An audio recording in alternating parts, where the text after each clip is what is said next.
Executives from Waymo and Tesla defended their self-driving vehicle technology in testimony before the Senate Commerce Committee today. Both companies are urging Congress to advance long-stalled legislation that will speed up the deployment of self-driving cars.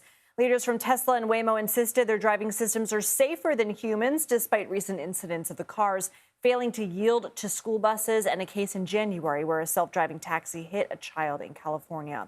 CBS News senior transportation correspondent Kris has more. Doesn't sleep, doesn't blink, and doesn't get tired. Top executives from Tesla and Waymo told the Senate Commerce Committee Wednesday their self-driving technology saves lives. Our data shows that we are 10 times less likely to be involved in a serious injury collision as compared to human drivers. But the tech giants also admit it's a work in progress. At least 24 times in the last year, Waymo's failed to yield to school buses in Austin. Texas Senator Ted Cruz asked Waymo's chief safety officer what the company is doing to stop it from happening again. How do you verify that these changes will protect school bus riders moving forward? And we are working with the Austin Independent School District to collect data on different lighting patterns and different conditions.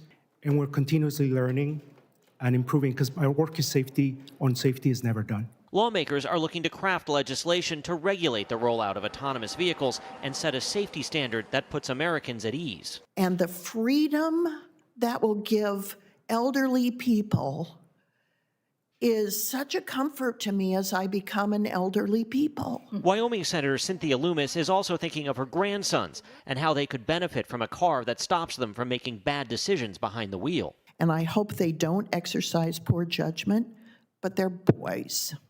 And they might. Waymo and Tesla say it's imperative the U.S. moves quickly to support self-driving vehicles to prevent China from taking the lead. Kris Van Cleave, CBS News, San Francisco. And Ian Krietzberg joins us now. He's an AI correspondent at the digital media company Puck. So, Ian, why is it important to not let China corner the self-driving vehicle market? Yes, this is an interesting focus for this industry, and to me is actually was interesting to hear in the hearing because it's very similar to conversation that we've heard from the broader AI industry, which is this race with China, this kind of nebulous race to win. I'm not really sure what that looks like when it comes to robotaxis in the United States. To me, it's a very kind of compelling narrative, especially building on the narrative that already exists that the AI companies, aside from the robotaxi companies, have established around finding ways to kind of compel legislators to enable these technologies to move faster. And a specific thing for all of them, including the robotaxis, is deployment, right? They want national frameworks to make it easier to deploy, but they want to push deployment. So to me, it's kind of it's a convenient narrative that doesn't really seem clear, right? China is not selling robotaxis in the United States. I don't see a threat of Waymo losing its kind of U.S. market share to a Chinese AV company. Why have lawmakers been hesitant to advance this legislation? Yeah, I think that there's a couple factors going on, and we saw both of them at play during the hearing today. One of them is this jobs factor, right?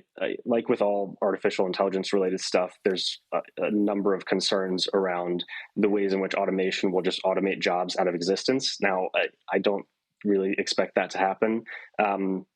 But a major concern for a lot of legislators is, how can we do robotaxis in a way that taxi drivers, truck drivers don't lose their jobs? So that's been one area. The other area that has been a very key focus for people is that there's a lot of unknowns about robotaxis today. And I think a big thing for a lot of people comes down to accountability, right? In accidents caused by humans, we have a playbook. We know what to do when a human driver causes an accident, right? We know how to assign accountability. We have insurance frameworks designed to handle that. And so we have a regulatory system that works for human drivers. We don't have a regulatory system that was designed to work for cars that don't have people behind a wheel. And there are a subset of legislators that are concerned about legislating before we have these answers to these kinds of really complicated questions about liability more clearly figured out. Ian Krietzberg, thank you.